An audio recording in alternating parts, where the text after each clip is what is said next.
ating mensahe at samahan niyo po ako muli sa ating binasa na po ito natin kanina actually Psalm 103 verses 1 to 5. So sa pagkakataong ito ay basahin ko naman po sa English.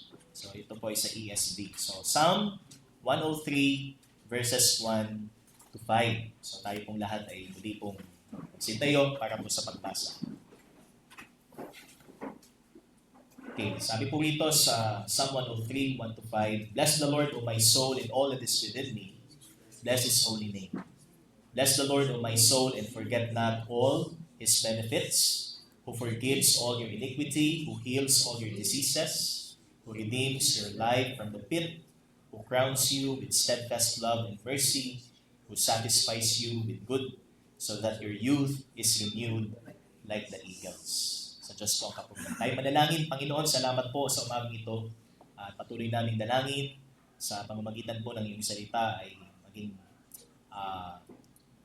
nag-aalab ang aming pong mga puso sa aming pong pagsamba sa iyo. At sapagkat we are subject to weakness and change, Panginoon, mabago ang aming mood sa aming pong mga buhay. Dahil po sa mga kaganapan sa aming mga buhay. At patuloy, Ama, ang inyong hindi nagbabagong salita ang patuloy na magtulak sa amin upang sa aming pagsamba at paggampan ng aming tungkulin bilang inyong pong mga anak ay patuloy kaming maging tapat, Panginoon. Sa tulong at biyaya po ninyo at sa pamamagitan din ng Santong Espiritu ang patuloy po na siyang magbigay kaunawaan sa amin sa katotohanan ito. At ang inyong pong tagapagsalita ay itago niyo po sa likod ng inyong pong kabanalan. Humingi po ako ng tawad sa lahat ng aking pong mga kasalanan. Salamat po, Ama. Purihin ka sa pangalan ng iyong anak na si Jesus. Amen at amen. Okay, tayo pong lahat ay mga kaupunan, mga kapatid. Ito pong passage natin ay akin pong napili because as far as I observe, kapag meron pong malaking event tayong ginawa or sinelebrate, so katulad po ng ating church anniversary. So, unti-unti kong nababawasan or somehow ay bumababa yung festivity ng ating puso sa ating paglilingkod sa Diyos. So, para bang ang nangyayari is seasonal yung ating joy sa ating pagsamba sa Panginoon. So, hindi naman to say na lahat po tayo. But, kumbaga, base sa pakiramdam po natin, kumbaga, sa observation po natin. So, kapag nangyari yung isang major event, so, ano yung nangyayari pagkatapos? Di ba? So, parang, sabihin natin medyo bumababa yung atmosphere ng ating galak sa ating pong sa ating paglilingkod sa Panginoon. Let's say, palibawa, after po ng ating event, so bumabalik na tayo sa mga kaabalahan natin. Kaabalahan natin sa araw-araw, trabaho, sa school, di po ba? So yung festive mood natin has started to dwindle, ika nga. And going back to our massive work duties and school project sa mga estudyante, so we cannot deny that we forget some of our blessings para bigyan natin ng karangalan ang Diyos at papurihan siya. So dahil nga sa sobrang kaabalahan natin, preoccupied na yung mind natin ng mga bagay-bagay, so may mga bagay tayong nalilimutan na dapat nating gawin para sa Panginoon. So, ito yung tinatawag nating worship. Di ba? Yung ating pagsamba sa Panginoon in a way na yung oras na dapat ay naibibigay po natin sa Panginoon ay na-occupy ng ibang mga bagay. And ang isa pang malaking problema ay we are subject to forget na makalimutan natin yung mga mabubuting bagay na ginagawa sa atin ng Panginoon. Hindi lang yung mga malalaking bagay na ginawa sa atin, even dun sa mga maliliit. Hindi po ba? Kaya, oftentimes, we fail to bless God and forget some of His benefits sa ating mga buhay. So, because of our finiteness, nandoon yung ating tendency na makalimutan at hindi natin mabilang yung mga pagpapalang ipinagkakaloob sa atin ng Panginoon. So, of course, sa salvation, alam natin yung kung gaano ka palad ang isang Kristiyano, kung gaano ka blessed ang isang Kristiyano, kung gaano ka mapalad in a way na siya ay nagtataglay ng kayamanan buhat sa Panginoon. Pero dahil nga sa buhay natin dito sa lupa, so nagkakaroon ng cloudiness sa ating mga mata para malinaw nating makita ang kayamanan taglay po natin sa ating Panginoon. Kaya as we look in this passage, so this is a personal approach to us from the Word of God to fuel our hope in worship. Ito po yung ating propositional na katotohanan. Sabi po dito is that the Lord is worthy of our praise and worship regardless of our infirmities and failures. So, hindi ho ang magtutulak sa atin para magpuri sa Diyos ay yung estado natin na parang wala tayong masyadong iniinda o wala tayong masyadong pinoproblema. Halimbawa, na-resolve na yung ating matagal na ipinapanalangin sa Panginoon. So kapag na-resolve na yan, ano na yung magiging response natin? Ano na yung magiging tugon natin sa Kanya? So, nandun pa rin ba yung ating thankfulness? Nandun pa rin ba yung ating faithfulness? Yung ating katapatan sa paglilingkod? Kasi ang isang nagiging result sa tao kapag siya ay pinagpala sa material na bagay o tugunan ng Diyos ang kanyang kahilingan, so wala na siyang pakialam sa Panginoon. Nakakalungkot na may mga Kristiyano ganun pa rin ang kanilang pag-iisip. Ganun pa rin ang kanilang damdamin. Di po ba? So, hindi lang yan nangyayari sa mga hindi Kristiyano. Kaya, regardless of our infirmities, sa ating mga kahinaan, sa ating mga tinatawag nating weaknesses, and mga kabiguan natin, sa buhay, hindi ho nangangahulugan na magbabago din ang ating damdamin para sa pagpupuri sa ating Panginoon. So, hindi dahil masaya tayong lahat, hindi dahil festive yung atmosphere natin, kaya masaya-masaya po tayo nagpupuri sa Diyos. But kapag nagkahiwa-hiwalay na tayo at nagsiuwian na tayo sa ating mga tahanan at balik na tayo doon sa realidad, is that the same? Ganun pa rin ba yung joy? Ganun pa rin ba yung ating emosyon para sa pagpupuri sa Kanya? Kaya ito po yung objective natin, mga kapatid. At meron po tayong 3 katotohanan na makikita ho dito po sa ating passage na kumbaga frequently, binabasa ho natin to sa ating sa scripture reading. So lagi po nating binabasa itong Psalm 103. So again, I will read in verse 1, "Bless the Lord, O my soul, and all this within me, bless His holy name." So ito po yung ating unang punto. Sabi po dito, the centerpiece of our worship. So, sino dapat ang pinaka napapansin at nasa kalagitnaan ng ating pagsamba? So, lagi po natin inuulit yan sa araw po ng ating pagsamba. So, we are not here to please others or to please everyone, but to please the one who is in the midst of us. At ito ho ay ang ating Panginoon. Kaya, sa personal ho na papuri ni Haring David, sabi niya, "Bless the Lord, O my soul, and all that is within me." So, to bless the Lord is not simply halimbawa, luluhod ka, pipikit ka, and then mapapansin ka ng mga tao na sasabihin, talagang ang pagkabanal ng taong ito at napakalapit sa Panginoon, sabihin maka-Diyos ang taong ito. But some more of a personal. Okay? Blessed or bless the Lord, O my soul. So, ang aking kaluluwa. So, the centerpiece of our worship, how do we look unto God at the lowest point in our lives?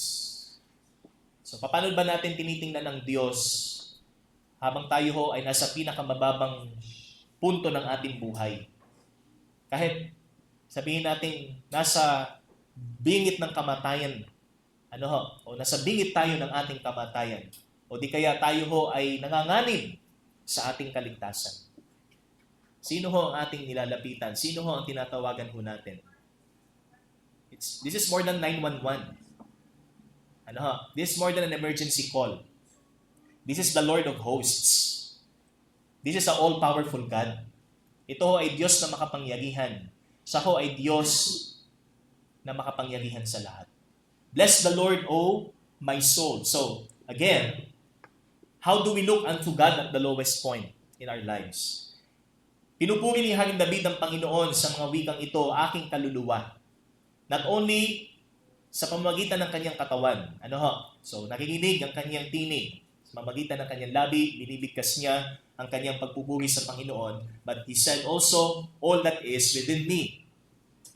Mula sa kapansin-pansin hanggang sa mga hindi kapansin-pansing bahagi ng kanyang pagkatao, ang kanyang hangad ay bigyan ng kapurihan ang Panginoon. It connotes a personal reflection of God's mercies. Katulad po ng ating inaawit, doon po sa Lamentations. Ano po ang sabi ho doon? His mercies never come to an end.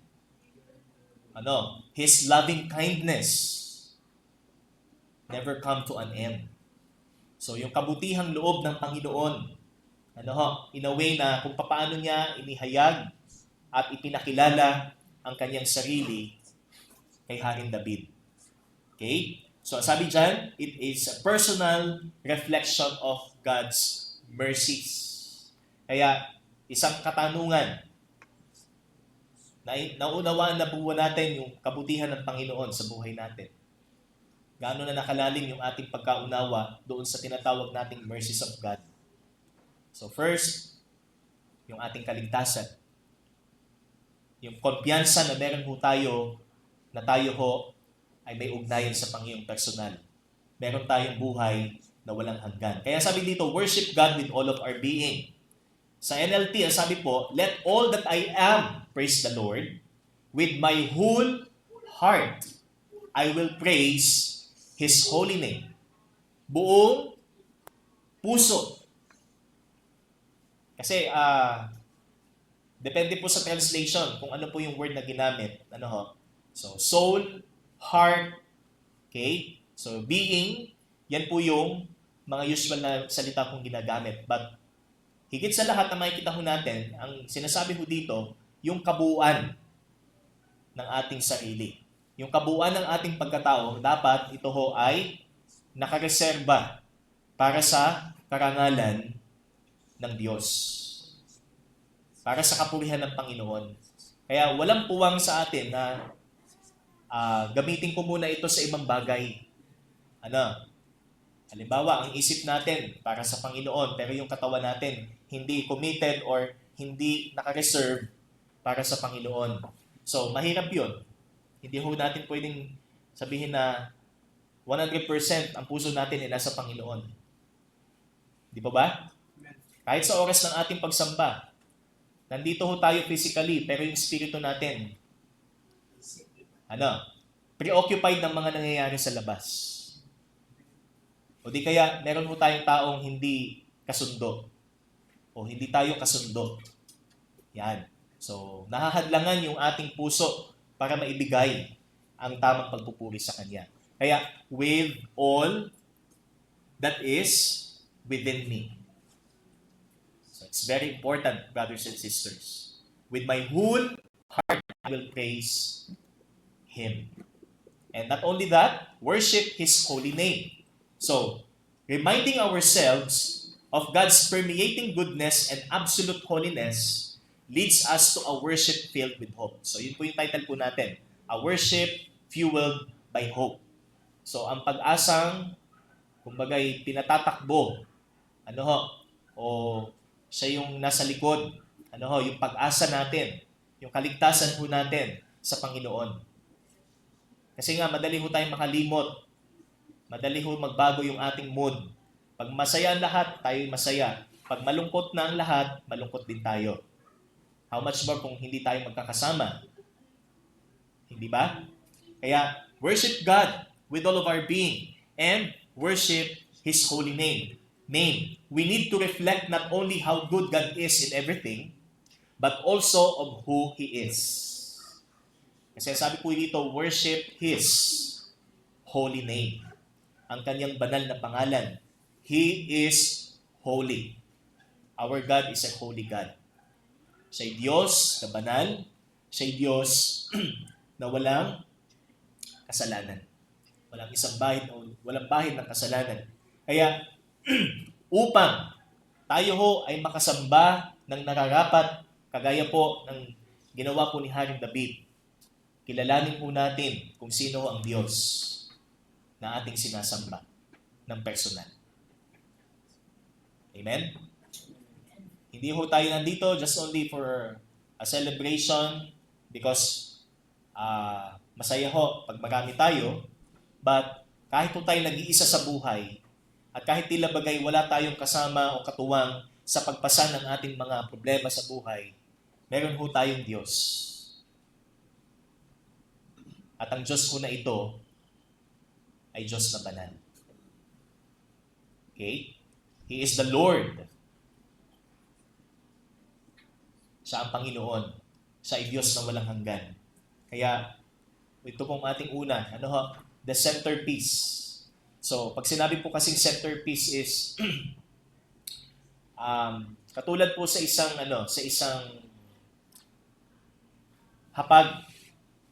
Yan. So, sa isang hapag, so meron pong isang malaking, let's say, bungkos ng bulaklak or dekorasyon na nakalagay ho doon sa pinakagitna.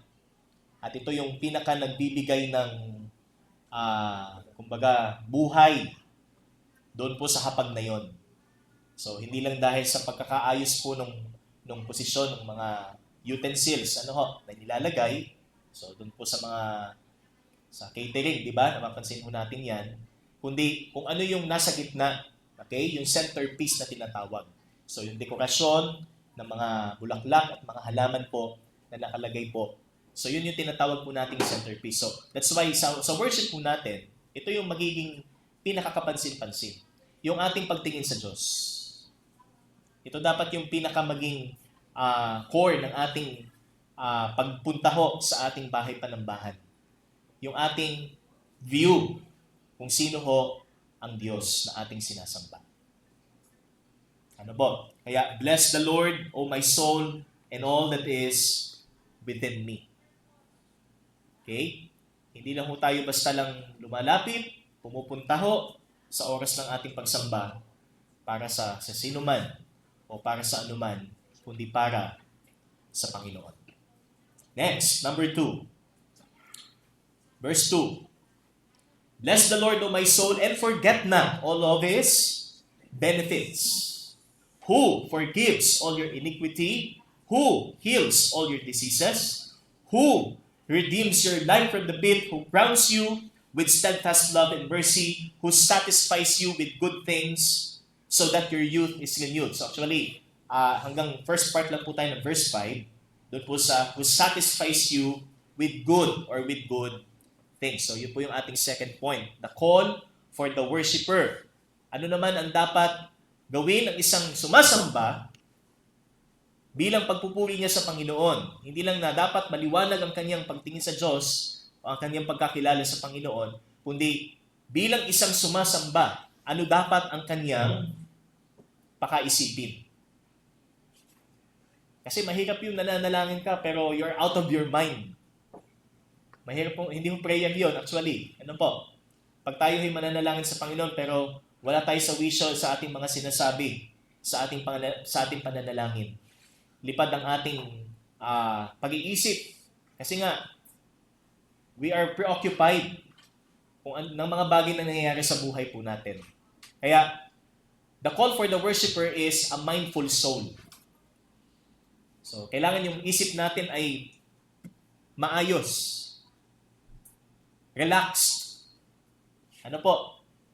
Although, hindi natin maiwasan bilang isang tao talaga na magkaroon po tayo ng kalituhan at kumbaga forgetful doon po sa mga nangyayari sa ating sa tunay na sitwasyon po na meron po tayo. So, it is a mindful soul. Again, forget not all His benefits. Our finite being is undeniably subject to forgetfulness. Sino dito yung hindi pa ho nakaka-experience na makalimot ho sa kanyang buhay? May magtataas po ba ng kamay sa atin? Ano? Sino ho dito yung hindi makakalimutin? Wala. Pag may nagtaas dito, tatanungin ko ho, naalala mo ba yung ginawa mo Yung ginawa mong kasalanan nung nakaraang buwan o nung nakaraang taon. Sige nga. Ay, syempre, hindi na natin tanda yan. Even nga yung nangyari pa lamang recently. Hindi ba? Hindi na natin exactly maaalala. Unless may video, di ba? Unless recorded, so maalala natin. Pero kung wala, ay hindi natin maalala po yan. So we are subject to forgetfulness. Tayo po'y madaling makalimot. Yung akin po lola actually, ano po? So, 93 years old. So, nagsasuffer po siya sa isang karamdaman. So, siya po'y madaling makalimot. So, hindi niya naalala kung siya ho ay nakakain na. Hindi niya maalala kung siya ho ay nakainom na ng gamot. Although, within the day lang po yun. Ano po? So, ibig sabihin talagang ganun ho ka-frail yung ating sarili, yung ating pagiging tao. Yung limitasyon po natin bilang tao. Ano po? So, hindi yan associated sa edad, old age. Hindi yan associated doon sa mga, let's say, kasi nagtitake yan ng mga vitamina para sa utak, para ma-retain yung kanyang magandang memorya. Yan. So, yung ano ba tawag doon? Memo Plus Gold. Yan. Glutathione na masasabi ko eh. Ano po? So, yun po yung mapapansin natin mga kapatid. Ano ho? Hindi lang siya sa matanda, hindi lang siya sa may sakit, lahat po tayo. We're all vulnerable. We're all subject to forgetfulness. Okay? Ultimo sa mga makamundong bagay, madali ho tayo makalimot. How much more po sa mga spiritual na bagay? Kaya ipinapaalala po ng salmong ito sa atin na huwag nating kalimutan ang mga mabubuting ginawa sa atin ng Panginoon. Forget not all His benefits. Speaking of benefits, ano po yung mga mabubuting bagay na ginagawa ho sa atin ng Diyos? Aside ho sa ating kaligtasan. Di po ba? Ito yung magiging fuel po natin para maging maganda ho ang ating lakad sa paghapon. Para maging maganda ho yung ating pagsamba sa Panginoon. Ano? Mahirap yung sasamba tayo sa Panginoon pero hindi natin totally nagigicall yung mga mabubuting bagay na ginagawa sa atin ng Diyos. For example, yung pagta-travel po natin mula sa ating bahay, papunta ho dito sa church, at yung pag-uwi po natin. Ilang beses tayo lumalabas ng ating mga tahanan. Kahit tayo ho ay nagko-commute lang. Yung mga tricycle driver ho na nasasakyan ho natin, yung mga pedestrian ho na kamuntikan ng mabangga, ay naiiwasan. Di po ba? O tayo, kung tayo yung pedestrian, yung kamuntikan na ho tayong mabangga, pero nakaligtas pa rin ho tayo. Is it not the goodness of God? Hindi ba ito dahilan para purihin natin siya with all of us, with all that's within us? Mga kapatid, yung mga pagkain kinakain natin, kahit ito man ay simpleng putahe lamang, hindi ba ito karapat-dapat ipagpasalamat at bigyang karangalan ang Diyos sapagkat kahit sa mga maliliit na bagay, ito ay kanyang ipinagkakaloob sa atin? Hindi po ba? Provision ng Panginoon, yung sufficiency ng lahat ng bagay na meron po tayo. Kaya, forget not all His benefits. Lahat ng benepisyong meron po tayo sa Panginoon ay huwag nating kalimutan at ito ang maging daan para sa ating pagpupuri. So, be mindful of the forgiveness of God. Alalahanin natin ang pagpapatawad ng Panginoon. Hindi yung inaabuso natin ang pagpapatawad ng Diyos, kundi sa kabila ng ating katigasan ng ulo at ng ating kahinaan, naroon pa rin ang kaunawaan at pagpapatawad niya sa atin. Hindi po ba? Gaano kalawak ang pagpapatawad sa atin ng Diyos? Gaano? Gaano kalaki?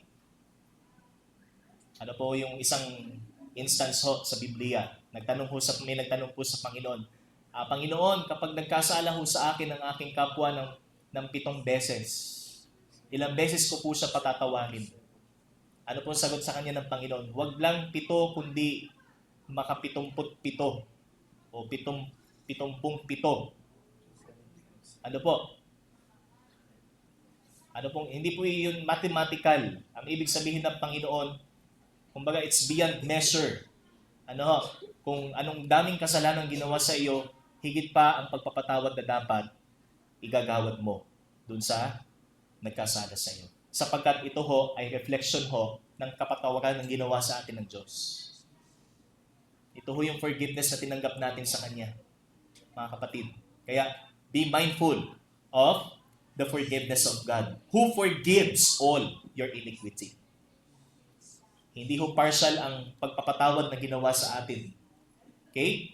Who heals all your diseases. That's why, be mindful of the healings of God.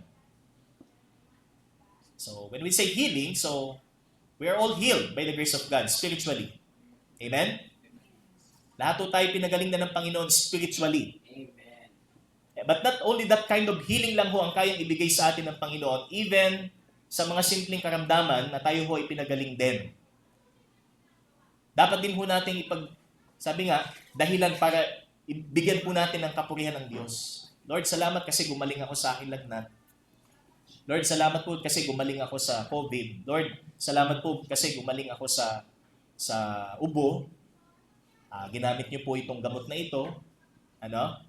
Ginamit niyo po yung mga doktor na tumingin sa akin. So that's also in relation to that. Okay? Lahat ng mga kagalingan na tinanggap natin sa ating katawan ay pagpapala rin po ng Panginoon sa atin. But it doesn't mean, ito pong sinabi ho dito, na ito'y ipinapangako ho, o pinapangakuan po tayo, nagagaling ho tayo sa lahat ng ating karamdaman. Okay? Yun na po yung gusto kong ipagbigay linaw dyan. This is not a promise. Hindi ito isang pangako na kapag sinabing heals God is ang Diyos ay tagapagaling, ay may katiyakan tayong gagaling. Physically. Di ba? Kasi, in fact, may mga mahal po tayo sa buhay na pumanaw dahil sa sakit. Pero ang kanilang kaluluwa ho ay pinagaling ng Panginoon sa biyaya at tabag niya. Kaya yun po yung ating panghawakan. Lahat ng mga mumunting bagay na ginagawa sa atin ay alalahanin po natin. And who redeems your life from the pit, the deliverance of God. Yung pagliligtas na ginawa sa atin ng Panginoon. That's not only yung salvation, mga kapatid, ang sinasabi po dito. Ang sinasabi din po ditong deliverance is deliverance from harm, di ba? Kapahamakan, mula sa mga sakuna, ilang bagyo na ang dumaan, nandito pa rin tayo, na nalipad na yung bubong ng ating bahay, okay pa rin po tayo? Di po ba? Lumindol, by the grace of God, nandito pa rin po tayo. So that's deliverance. Pag-aadya. Pag-iingat. Pagliligtas ng Panginoon sa atin. Hindi lang yung tungkol ito sa ating ultimatong kaligtasan o yung kaligtasan natin mula sa kamatayan. Kundi yung pag-iingat sa atin ng Diyos para hindi ho tayo tuluyang mapahamak. Okay? And then be mindful of the character of God. So, who crowns you with steadfast love and mercy? So, the character of God that is steadfast love. Ito yung tinatawag po nating katapatan ng Diyos sa kanyang sarili. Okay? Hesed, the steadfast love of God. Yun nga po yung sinabi sa Lamentation na the steadfast love of the Lord never ceases, and His mercies never come to an end. And they are new every morning. Great is thy faithfulness. Tunay na dakila ang katapatan ng Diyos. Sapagkat, ang sabi doon, hindi nagmamaliw ang kanyang pag-ibig. Mga kapatid, talagang napakapagpagdiyaya ho ng Panginoon sa atin. Every time na tayo ho ay nasa pagsubok at na doon sa sitwasyon na parang wala na tayong makitang pag-asa, alalahanin ho natin ang Panginoon dahil siya ho ang ating pag-asa. So, the character of God who crowns you with steadfast love and mercy and the provisions. That's why who satisfies you with good things. The provisions of God. lahat ng mga pinagkakaloob sa atin, sukat upang tayo po ay manatiling sumasamba sa Kanya. Patuloy nating itinatalaga ang ating buhay sa Kanya. We ask for peace, ibinibigay po ng Panginoon. We ask for security, ang Panginoon din po nagbibigay. Ano ho? Kung naman yung masyadong specific ho, let's say material na bagay na pansarili o for our self-interest. Panginoon, kailangan ko po ng kotse. Panginoon, kailangan ko po ng alahas. Kasi ang ganda ng alahas ng aking kaopisina. Talagang kumikinang, may sa leeg, may sa daliri. Talagang kumikinang. Pero hindi po yan ang kalooban sa atin, but yung provision na ibinibigay sa atin ng Panginoon, sukat upang tayo po ay mabuhay. Yan po ay dapat nating kilalanin. Amen po ba? Amen. Mga kapatid. So, this is the call for the worshiper, a mindful soul. Huwag tayong makalimot. Huwag sana tayong makalimot sa mga mabubuting ginawa ng Panginoon sa atin. Upang sa ating pagsamba, nandoon yung talagang festivity, yung festive mood ho natin. Hindi ho nawawala. Kahit wala hong event, or wala hong major event sa ating iglesia. So, nananatili po yung ating kagalakan sa pagsamba. And, okay, thinking of how blessed we are in God, revives our soul and makes us again in a festive mood in worship. So, yun yung talaga upang mas maging masaya ho tayo sa pagsamba. Ang alalahanin po natin ang kayamanan ng pagiging isang anak ng Diyos. At kung ano ho ang oportunidad sa buhay po natin upang tamasahin po natin ang pagpapala ho ng Panginoon sa atin. And lastly, in verse 5 pa rin po, sabi po dito, who satisfies you with good so that your youth is renewed like the eagles. So that this is our third, and that is the consequence of that worship. At ano ho ang consequence o result ng pagsambang ukol sa ating relasyon sa Panginoon na may pag-asa. Ang sabi mo dito is an eagle-like renewal. So tayo ho ay mananaguli. Tayo ho'y muling lalakas. Tayo ho'y muling sisigla sa ating pananampalataya, sa ating pagsamba sa Panginoon. Kaya sabi dyan, so that your youth, ang iyong kabataan, ay muling mananaguli katulad ng sa agila. So bakit po agila ang ginamit po dito? Kasi ang agila ho, ang figure ho ng isang klase ho ng ibon na meron pong pambihirang lakas.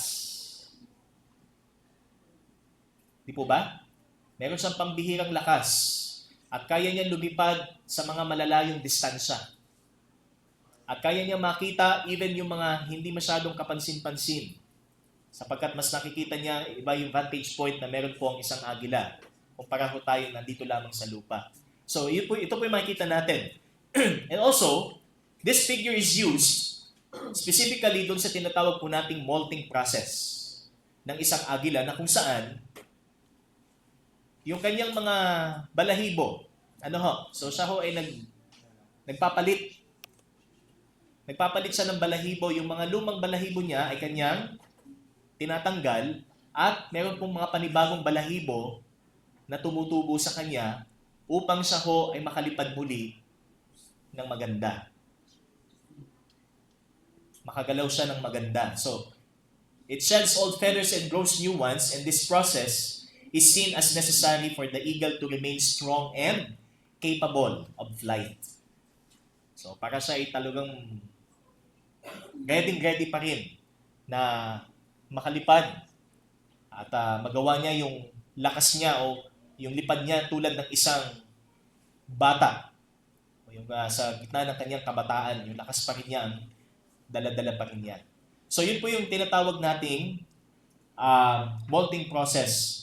Likewise, by being mindful of who God is and what He has done to us, so ito yung parang molting process naman sa atin, ang alalahanin ang Panginoon, kung sino siya at kung ano ang kanyang ginawa sa atin, it promises us renewal of our inner being. Ito yung paraan upang tayo muling lumakas sa ating pananampalataya, able to soar above our difficulties by the grace of God and the power of God. Kapangyarihan at biyaya ng ating Panginoon ang nasa likod ng muli nating pagsigla at pananag-uli sa pagsamba. Di po ba? Kaya wala tayong itinataas dito kundi ang Diyos lamang.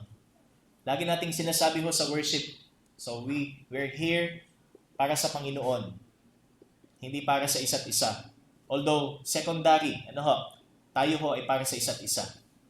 Pero higit sa lahat, tayo ay narito para sa ating Panginoon. Pinaglilingkuran natin ang Diyos, pinupuri natin ang Panginoon, at kagalakan nating purihin siya. Kagalakan nating alalahanin ang mga mabubuting ginawa sa atin ng Diyos. Kaya magalak po tayo sa tuwing tayo ho ay pumapasok sa kanyang banal na presensya. Amen? Amen. Mga kapatid, ito po ang makikita ho natin. Sukat upang tayo ay muling lumakas. Kung tayo ay nangihina, ang kalooban ng Panginoon sa atin, tayo lumakas muli. At ang kaparaanan para tayo lumakas muli, lumapit tayo sa Kanya. Lumapit tayo sa Kanyang banal na presensya. Tayo ay sumamba sa Kanya. Muli nating makasama ang ating mga kapatid na meron din mga kanya-kanyang pinagdadaanan. Sa Diyos lang tayo umaasa. Okay? Ito po ang mga katotohanan na makikita ho natin upang sa ating pagsamba, tayo ho ay kinakikitaan ng pag-asa. Hindi ho sumasamba in a way na parang wala tayong pag-asa. Conclusion. Worship fueled by hope is centered on God's holy character and abundant goodness. Nakasentro ang pagsamba na may pag-asa sa tinatawag nating holy character of God. Yung kaalaman natin tungkol sa kabanalan ng Diyos at ang kanyang sukdulang kabutihan. Abundant goodness. Therefore, worshipers must be mindful of this as we bless the Lord. The Lord is worthy of our praise and worship regardless of our infirmities and failures in life. Hindi ho sana moody tayo pagdating sa pagsamba.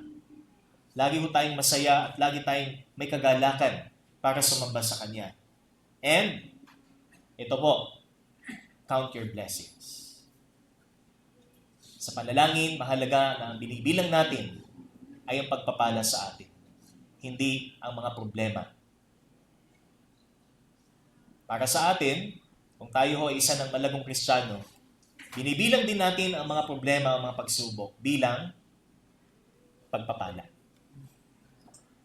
Kaya wala hong sukat, masasabi ho nating hindi pagpapala na buhat sa Panginoon. Every good and perfect gift is from above, coming down from the Father of lights. Lahat ng mabubuti at bagay na kapakipakinabang para sa atin ay sa Kanya lamang nagmumula. Kaya mga kapatid, sukat upang tayo po ay makasamba ng nararapat at kalugod-lugod sa Panginoon, kagaya po ni Haring David, huwag nating kalimutan na siya ay Diyos na nagpapala. At ang pagpapala niya ay hindi natin aakalain kung gaano ho siya nagpapala sa atin. Okay? So muli, paalala po sa atin, sa panahon na tayo ho ay nasa hirap o ano pa mang pagsubok,